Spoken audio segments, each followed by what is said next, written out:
Um, and then they asked about change in habits over those two time frames. And so it was the same setup, ask same things in running, cross training, all that good stuff, right? And then they compared the two. And so the results showed that 50% of the differences in race times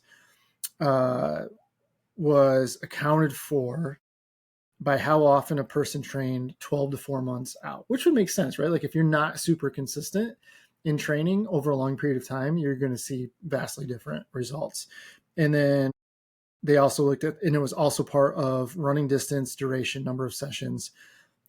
Anyway, these all predicted the performance of the person. And so the better the performer, they found that it was 10 hours a week of training and quality sessions equaled better performances. So, if you follow us at all, you're probably in that 10-hour range of training, given everything you're doing. That's not just running, but that would be like, stretching, strength training, all that stuff. You're probably pretty close to 10 hours on that. So, but I found that interesting, to say the least. And then in terms of the 4 months to 0 months, what they found was that 36% of the time variance was determined by a change in frequency. And this is where like this got crazy moment happens. And they said that decreases in training frequency led to faster performances. And so the takeaway that they gave in the study was that reduction in training over the last 4 months equaled better performance. And I just would say, and even the article I was reading in regards to the study kind of had some pushback on it, like, well, maybe not. And if you're interested in this was published in Sports Medicine, September of 2025, if you want to look up that article. But in any case, I do not know. I don't think that's necessarily the case. I don't think I would draw that conclusion of training less over the last 16 weeks of a marathon is leading to faster performances, because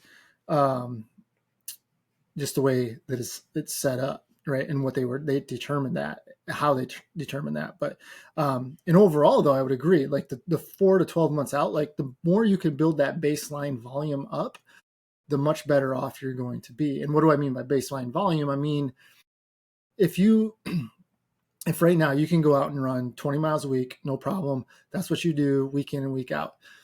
You can perform at a certain level. Now, if you can take some time and build that to 30 miles a week, doing that week in, week out, that's just what you do. I go run 5 miles a day, 6 times a week, or I go 6 miles a day, 5 times a week, whatever, doesn't matter.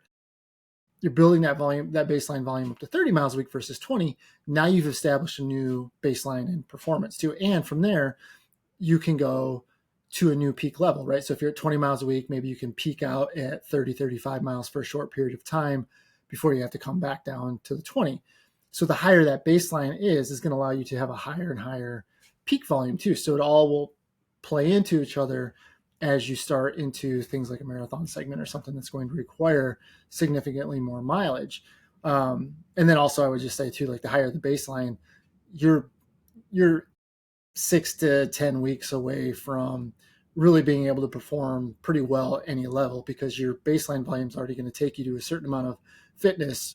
Then you can do a pivot and you can go one direction or another, do the workouts you need to do for that over that 6 to 10 weeks, and be ready to perform at a pretty high level.